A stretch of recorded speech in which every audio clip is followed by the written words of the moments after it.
Jésus, mes yeux verront Jésus, je sais qu'un jour, mes yeux verront Jésus. Merci Seigneur pour ce moment de grâce, alléluia. Je sais qu'un jour, mes yeux verront Jésus.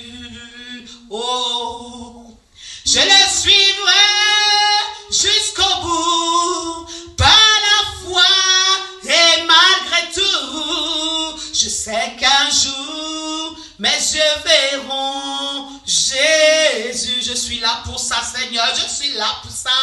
Je sais qu'un jour, mes yeux verront Jésus. Oui, continue à chantonner, à murmurer. Je sais qu'un jour, mes yeux verront Jésus. Et toi, transforme ta vie, Jésus t'appelle, alléluia. Je sais qu'un jour, mes yeux verront Jésus. Tu le suivras jusqu'au bout, parce que moi je le suivrai.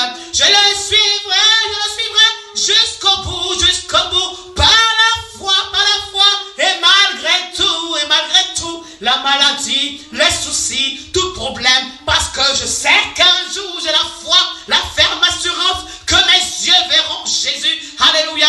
Donc ce soir encore, si tu es connecté, si tu me regardes, c'est parce que le Seigneur veut te parler, il veut te toucher, il veut te remplir de son Esprit Saint pour dire, il faut le suivre. Parce que lorsque tu le suis par la foi, malgré toutes les épreuves, toutes les difficultés, tout obstacle de la chair, toute difficulté financière, sociale, économique et familiale, il faut avoir l'assurance qu'un jour tes yeux verront Jésus. Amen. Merci Seigneur pour ce moment, alléluia, de louange, d'adoration. Merci encore par ton église, ta prière, ta adoré Seigneur, en esprit et en vérité. Nous allons avoir 10 minutes d'exhortation, 10 minutes d'édification pour la gloire de Dieu. Je voulais vous raconter une petite histoire que j'ai vécue dans la semaine. J'ai eu une personne de mon entourage m'a dit, elle était décomposée. Elle est venue me voir pour dire, pasteur Marie-Noël, j'ai quelque chose qui me dérange. Je suis triste, je suis malheureuse. Et je lui dis, ma chère amie, qu'est-ce que tu as? Qu'est-ce qui ne va pas? Elle me dit, je vais te raconter quelque chose qui m'est arrivé ce matin. Quand j'allais au boulot, j'ai vu une dame dans la rue. Elle était ensanglantée. Elle avait le visage plein de sang, couvert de sang. Et puis toutes les voitures passaient. Personne ne s'est arrêté. Elle avait son téléphone portable. Elle était égarée. Elle était perdue. Elle a ma collègue, mon amie que je te dis, a fait le rond-point. Et elle est revenue sur ses pas. Elle s'est arrêtée autour de la femme. À côté de la femme, elle est sortie de la voiture. Elle a dit, madame, vous avez un problème? Madame, qu'est-ce qui ne va pas? Au même moment, une deuxième voiture s'est arrêtée. Et c'était le mari de la dame. Et le mari a dit, mon épouse, j'attends les pompiers. Mon épouse faisait le jogging. Elle est tombée, elle s'est éclatée par terre. Et du coup, le visage est ensanglanté. Et elle m'a appelé spontanément. Et après, elle a dit, elle perd connaissance. Je la cherche depuis un moment.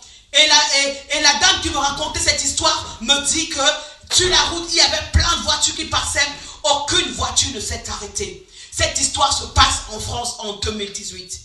Quand je vous dis que la parole de Dieu, l'évangile est plus que actuel, c'est encore un témoignage vivant que l'évangile est plus que actuel.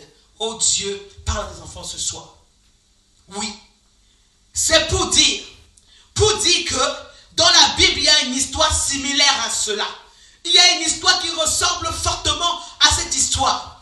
Alors je dis à mon ami, viens dans mes bras. Je lui ai fait un câlin, je lui ai dit, viens, on va prendre un petit thé. On va prendre un petit thé, je vais t'expliquer, je vais te raconter une histoire. Et puis elle est venue, nous sommes allés s'asseoir, on a pris le thé. Et pendant qu'on prenait le thé, je lui ai dit, ce que tu me racontes là, dans la Bible, il y a une histoire qui ressemble à cela. Oui, il y a un homme que les voleurs ont dépouillé. Les voleurs ont tapé. Les voleurs ont blessé, ont abandonné dans la rue. Il était là. Les sacrificateurs, les pasteurs, les apôtres, les archibishops, les révérends pasteurs, les révérends docteurs, apôtres, archibishops, archiméga, archibishops sont passés. Ils l'ont vu. Ils ont détourné la tête. Oui. Ils ont détourné la tête. Les lévites, les représentants de Dieu, les prêtres et toute haute dignité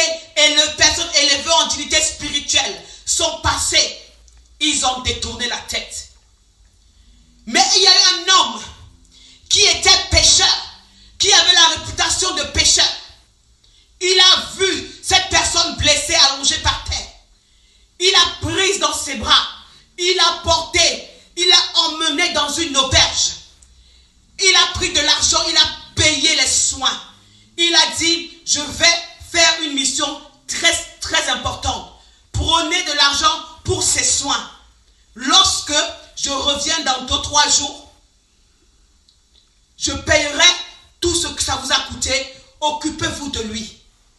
C'était un homme pécheur.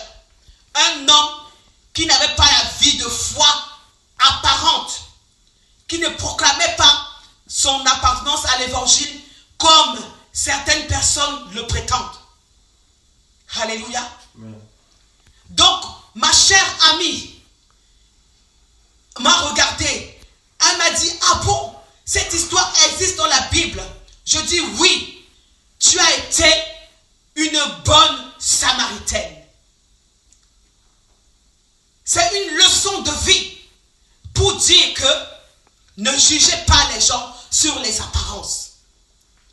Il y a beaucoup de personnes